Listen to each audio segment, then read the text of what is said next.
আমার নবী ডাক দিয়া কই আইসা রে আয়েশা, যে সময় একটা মানুষে কবরের মধ্যে রাখা হয়, কবরের মধ্যে রাখার পরে লোকটা ভাবে আমার সাথে যে দুইটা লোক আমার কবরের মধ্যে নামাইছে এই দুইটা লোক বসে আমার সাথে যাবে, কিন্তু লোক দুইটা তার কবরের মধ্যে নামায়া যে সময় উপরে ওইটা যায়, ওই সময় লোকটা কান্দে, দুনিয়ার মানুষেরা রে, ও দুনিয়ার মানুষেরা শোনো, এই দুনিয়া কোন মানুষের জন্য চিরস্থায়ী না, এই দুনিয়ার কোন সম্পদ কবরের মধ্যে নেওয়া যায় না। এইভাবে ওই দেহটা কাঁদতে থাকে আর বলে আমার কাছ থেকে তোমরা শিক্ষা নাও, এই দুনিয়ার মধ্যে যত কিছুই করবা কোনো কিছু কবরের মধ্যে নেওয়ার মতো নাই। এই জন্যই আব্বুজি আপনাদেরকে আমি বইলা যাই, যদি মরা লাগে রে তাইলে বাবা মরার মতো বইরো। আমরাই আমার আল্লাহর কাছে কই আল্লাহ আমাদেরকে যদি মরণ দাও, আমাদেরকে তুমি তাহাজ্জুদের বিছানায় মরণ দিও। আল্লাহ আমাদেরকে যদি মরণ দাও, আমাদেরকে শুক্রবার জুমার দিন মরণ দিও। আমাদেরকে যদি মরণ দাও আল্লাহ তুমি আমাদেরকে তুমি রমজান মাসে মরণ দিও।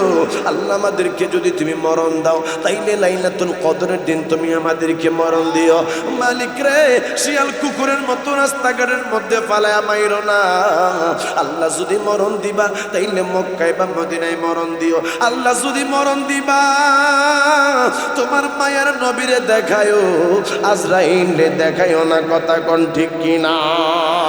আমার বাবারা আমি বলতেছিলাম একটা মানুষের মৃত্যুর যন্ত্রণাটা কেমন যন্ত্রণা আমারে বলছে সেই দিকে কথা বলার জন্য। মৃত্যুর যন্ত্রণা কেমন আল্লাহর একজন পয়গম্বর হযরত ইদ্রিস আলাইহিস সালাম, আমার নামে নাম ইদ্রিস আলাইহিস সালাম বাবা, তিনি সকৌশলে একবার জান্নাতের মধ্যে চলে গেছিলেন। হযরত জিবরাইল আলাইহিস সালাম রে বলছে জিবরাইল আমারে কি তুমি আল্লাহর জান্নাতটা দেখাইতে পারবা কিনা? হযরত জিবরাইল আলাইহিস সালাম বলতেছে শুনেন, আপনারা যদি জান্নাত দেখাইতে চাই তাইলে আপনার দুনিয়ার মধ্যে একবার মরতে হবে। এবার হযরতে ইদ্রিস আলাইহিস সালাম কয় আরে জিবরাইল আমি যদি মইরা যাই তাইলে আমার জান্নাতে নিবানি? কয় হ্যাঁ নিমু, ঘুরাইয়া দেখামু। কয় তাইলে আমি মইরা গেলে আমার আবার জিন্দা করবা? আমার আল্লাহর সাথে জিবরাইল আলাইহিস সালামের কথা হলো, আমার আল্লাহ আজরাইলকে পাঠাইয়া দিছে। আজরাইলের মাধ্যমে হযরতে ইদ্রিস আলাইহিস সালামের রূহ কবজ করে নিল। কবজ কইরা আবার আমার আল্লাহ রিটার্ন ইদ্রিস আলাইহিস সালামের ভিতরে রূহটা ফেরত দিয়া এবার ইদ্রিস আলাইহিস সালামকে নিয়ে গেছে জান্নাতের মধ্যে। জান্নাতের মধ্যে গেছে, এটা লম্বা কথা, এই দিকে আমি যাব না। ইদ্রিস আলাইহিস সালামকে একজন মানুষ জিজ্ঞাসা করতেছে, ও ইদ্রিস নবী আপনার কাছে যে আমার আল্লাহ মৃত্যু পাঠাইছে আপনার কাছে মৃত্যুটা কেমন মনে হয়েছে? ইদ্রিস নবী ডাক দিয়া কই শোনো, আমার কাছে মৃত্যু কেমন মনে হয়েছে জানোনি? একটা মানুষের দেহের মধ্যে তরবারি দিয়া একটা আঘাত করলে তার কাছে যেমন মনে হয়, আবার আরেকটা তরবারি দিয়া আঘাত করলে যেমন মনে হয়। 100 তরবারির আঘাত তার দেহের মধ্যে যদি দেওয়া হয়, যদি 200 আঘাত তার দেহের মধ্যে দেওয়া হয়, যদি 500 আঘাত দেহের মধ্যে তরবারি দেওয়া হয়, যদি 800 আঘাত, যদি 1000 আঘাত কোন মানুষের দেহের মধ্যে দেওয়া হয়, তার কাছে যেমন মনে হয় আমি ইদ্রিস নবীরও মৃত্যুর যন্ত্রণাটা তেমন মনে হয়েছে। রে আমার বাবারা, যদি আল্লাহর পয়গম্বর ইদ্রিস নবীর মৃত্যুর যন্ত্রণায় এমন অনুভব হয়, তাইলে আপনারা আমার না জানি মৃত্যুর যন্ত্রণাটা কেমন অনুভব হবে। এই জন্য বাবা বেশি বেশি তওবা ইস্তেগফার পাঠ করবেন, সর্বনিম্ন 100 বার তওবা ইস্তেগফার পাঠ করবেন, 100 বার আমার নবীর দুরূদ শরীফ পড়বেন, আমার নবীর জন্য চোখের পানি ফালায়া ফালায়া কাঁদবেন। দেখবেন আমার নবী আপনার ভাঙা ঘরে আইসা হাজির হয়ে যাবে। চিল্লায়া কন্না আল্লাহু আকবার। এই জন্য বন্ধু আমার আল্লাহ বলেছেন মিনহা খালাকনাকুম ওয়া ফিহা নুঈদুকুম ওয়া মিনহা নুখরিজুকুম তারাতান উখরা। চিল্লায়া কন্না আল্লাহু আকবার। আমার আল্লাহ কই শোনো, আমি তোমাদেরকে যেই মাটির থেকে তোমাদেরকে সৃষ্টি করলাম এই মাটির মধ্যে তোমাদেরকে যাওয়া লাগবে, আবার এই মাটির থেকে আমি আল্লাহ তোমাদেরকে উত্তোলন করব। আপনি বলবেন হুজুর আমি কোন জায়গার মধ্যে মারা যাব এইটা তো আমি জানি না।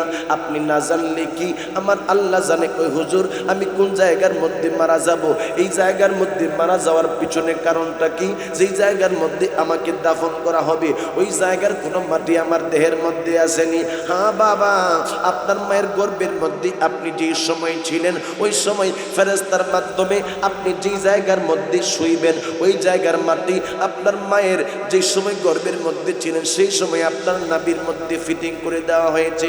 আমার আল্লাহ আজরাইল আলাইহিস সালামকে বাবা মানুষের মৃত্যু দেওয়ার জন্য, মানুষের রূহ কবজ করার জন্য দায়িত্ব দেওয়া হয়েছে।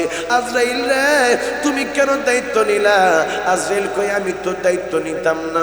কই কেন নিলাম? কই আমার আল্লাহ যেই সময় মানুষ বানাইবো আমার আল্লাহ কই আমি আমার ইনসান বানাবো।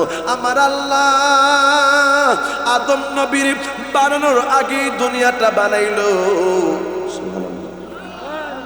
শেষ করে দেখি হ্যাঁ আরো চলতো এই যে ফজরের নামাজ পড়ে যাবে বাংলা এবার মারহাবা কোন চেল্লা এখন মারহাবা। আর কতক্ষণ চলবে আপনারা কোন? সারা রাত বলে এইদিকে আরো 2 ঘন্টা থাকবেন না যাইবেন গা? কারা কারা যাইবেন গা? আপনারা মাশাআল্লাহ শ্রোতা তো ঠিক আছে, যাইবেন কেমনে? ও আচ্ছা থাকবেন তো ইনশাআল্লাহ তাআলা। আখিরি মুনাজাত দিয়ে যাবেন তো ইনশাআল্লাহ? সকলে কোন আমিন চিল্লা কোন আমিন। আমার আল্লাহ আদম নবী বানানোর আগে আল্লাহ জমিন বানাইলো। আমার আল্লাহ ফেরেশতাদেরকে ডাক দিয়া কই ফেরেশতারা রে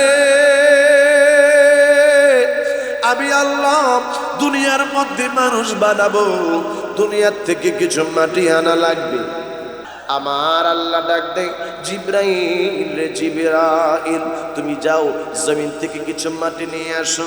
জিবরাইল আইসা জমিন রে কই এ জমিন আমি তোমার কাছ থেকে কিছু মাটি নিতে চাই।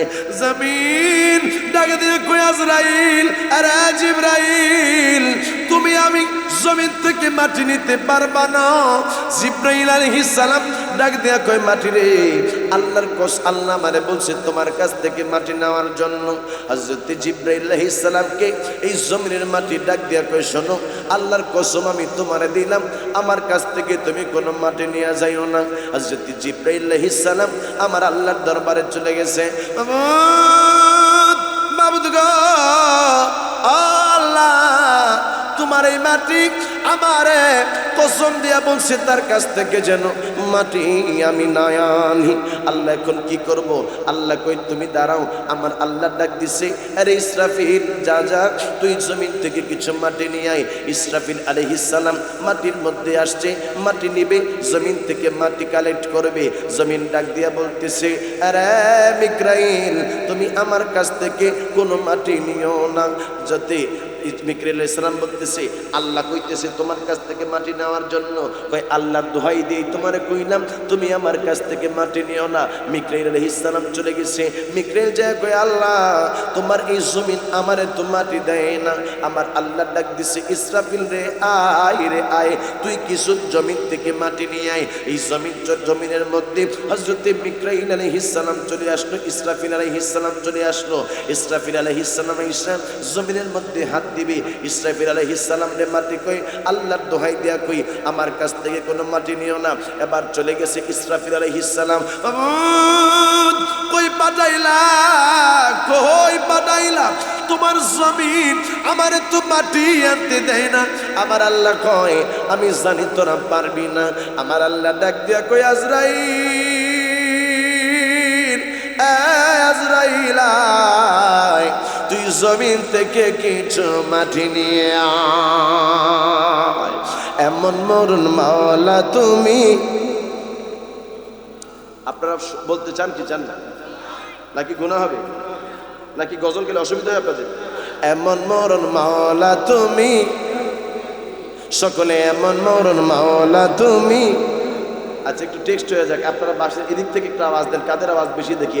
এমন মরণ মাওলা তুমি, আওয়াজ আছে একটু থামবেন, আপনারা আওয়াজ দেন। এমন মরণ মাওলা তুমি। চেয়ারম্যান সাহেবের দল বাড়ি বেশি, এদিকের আওয়াজ বেশি। যা হোক, এদিক এদিক বুঝি না, সবাই নবীর প্রেমিক সকলে। এমন মরণ মাওলা তুমি, গুনাহ হতে তোমার কাছে চাইতেছি পানাহ, বলেন গুনাহ হতে তোমার কাছে চাইতেছি পানাহ।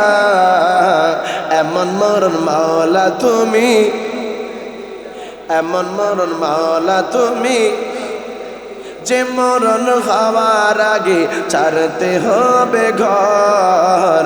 মরণের শুনলে কথা আপনরা হয় পর, ঠিক কিনা কন?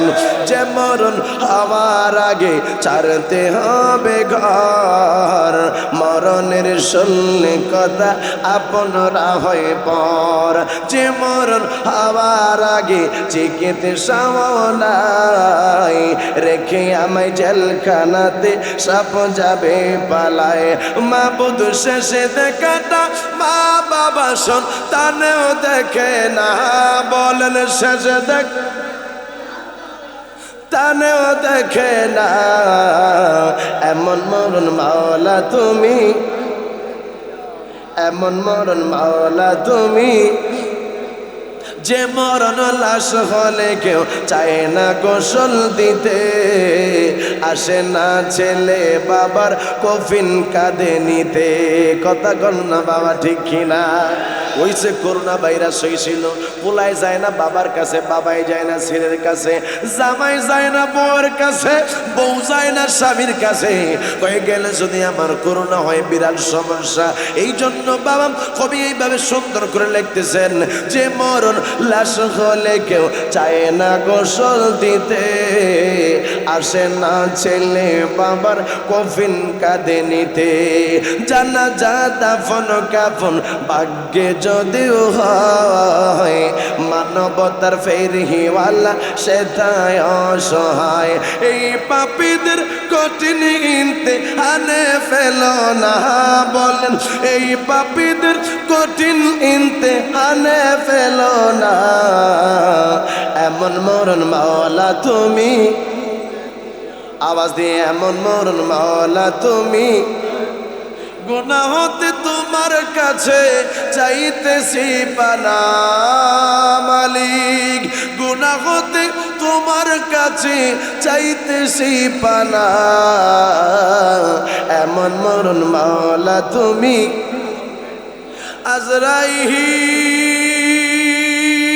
আজরাইল যার যা, আমার জমিন থেকে কিছু মাটি নিয়ে হয়। আজরাইল আইসা জমিনের কাছ থেকে মাটি নিবে।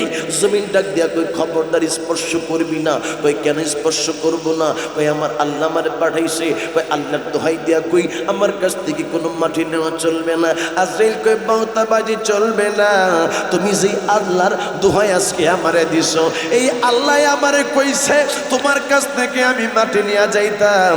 আমার আল্লাহ এই মাটি দিয়ে আদম আলাইহিস সালাম রে বানাইবে। এই কথা বলার পরে আজরাইল আলাইহিস সালাম থাবা মাইরা জমিন থেকে মাটি নিয়ে চলে গেছে। আমার আল্লাহ ডাক দিয়া কই, আজরাইল ও আজরাইল তোমারে কি মাটি কিছু বলে নাই? আজরাইল ডাক দিয়া কই, আল্লাহ আমারে তোমার মাটি এইভাবে কসম দিছিল। আমি কই এই কসম টসম এই জায়গার মধ্যে চলবে না, কারণ আমার আল্লাহ আমার হুকুম দিছে মাটি নেওয়ার জন্য। এবার আমার আল্লাহ ডাক দিয়া কই, আজরাইল রে, যেহেতু আমি এই মাটি দিয়ে আদম রে বানাবো, আদমের মাধ্যমে কিয়ামত পর্যন্ত সন্তান দুনিয়ার মধ্যে আসবে, আদমের মাধ্যমে আমি আল্লাহ পাক দুনিয়ার মধ্যে আদম সন্তান পাঠাবো, বান্দা বানাবো। আরে আজরাইল, এদের কিন্তু রূহটা কবজ করতে হবে। আজরাইল রে আমি আল্লাহ সিদ্ধান্ত নিলাম, তুমি আজরাইল রে এদের রূহ কবজ করা লাগবে। আজরাইল আলাইহিস সালাম ওই সময় আল্লাহর দরবারে ডাক দিয়া কই, আল্লাহ আমি জানি না তুমি যে আমারে এই দায়িত্বটা দিবা। আল্লাহ গো, তুমি যদি আমার এই দায়িত্ব দাও, দুনিয়ার মানুষেরা আমি আজরাইল অভিশাপ দিবে। আল্লাহ গো, আমি আজরাইল মানুষের কাছে গেলে আজরাইল মনে কইরা আজরাইল রে দেইগা মানুষ দৌড়াইবো, আমারে তারা গালিগালাজ করবে। আমার আল্লাহ কই না, আজরাইল রে আমি এইভাবে তনে রাখবো না। আল্লাহ কেমন কইরা রাখবা? আমার আল্লাহ কই, আজরাইল যেই মানুষটার মৃত্যু হবে ওই মানুষটার আর কোনো মানুষ তুমি আজরাইল রে দেখবে না। যেই দিন আমার বাবারা আপনারা আমরা সবাই মারা যাব, কেউ থাকবো না। আইরে এখনই তো মৃত্যুর কথা মনে হলে কেমন লাগে? আমার বাবারা এখনই তো কবরের কথা মনে হইলে কেমন লাগে রে? আমার নবীর শ্রেষ্ঠতম সাহাবীদের মধ্যে একজন সাহাবী হযরত ওমর ইবনুল খাত্তাব, তিনি কবরের কথা চিন্তা কইরা কইরা দাড়িগুলা পর্যন্ত ভিজায়া পালাইতো, মাটিগুলা পর্যন্ত ভিজায়া পালাইতো। এই জন্য যুবক বাবারা কবরের কথা স্মরণ কইরা, মৃত্যুর কথা স্মরণ কইরা বাবা কান্দ। আজরাইল সবাই রে বাবা ওই দিন জানটা কবজ করার পরে আমার আল্লাহ বলেছেন, কুল্লু মান আলাইহা ফান ওয়া ইয়াবকা ওয়াজহু রাব্বিকা যুল জালালি ওয়াল ইকরাম। আমার আল্লাহ কয় সবকিছু ফানা হয়ে যাবে, নাই নাই কিচ্ছু নাই, আসমান নাই, জমিন নাই, মাখলুকাত নাই, ইনসান নাই, জিন নাই, হুরগাল মান নাই, কোনো কিছু নাই। সব কিছু আমি আল্লাহ শেষ করে দেওয়ার পরে আমি আল্লাহ আবার সুন্দর করে মানুষকে জিন্দা করব, ফেরেশতাদেরকে জিন্দা করব। আরে এমন একটা সময় সব কিছু শেষ হওয়ার পরে শুধুমাত্র থাকবে আজরাইল। আল্লাহ বলবে, আজরাইল সবাই তো রূহ কবজ করলাম, তোমার রূহটা তো এখন কবজ করা লাগবে। আজরাইল কইব, আল্লাহ সবাই রে মারলাম, আমি আজরাইল না মারলে কি চলবে না? আমার আল্লাহ ডাকে দিয়া বলবে, আজরাইল আমি আল্লাহর বিধানের মধ্যে দ্বিতীয় কোনো বিধান নাই রে, তুমি আজরাইল রে মরা লাগবে। আজরাইল আলাইহিস সালাম নিজের রূহ যেই সময় নিজে তিনি কবজ করবে চিৎকার মারবো, ডাক দিব, আল্লাহ যদি জানতাম মানুষের রূহ কবজ করলে তার এত কষ্ট হয়, যদি জানতাম একজন মানুষের রূহ বাহির ক্ষমার সময় এত কষ্ট হয়, জীবনে কোনোদিন আমি আজরাইল এই দায়িত্ব আমি নিতাম না, নিতাম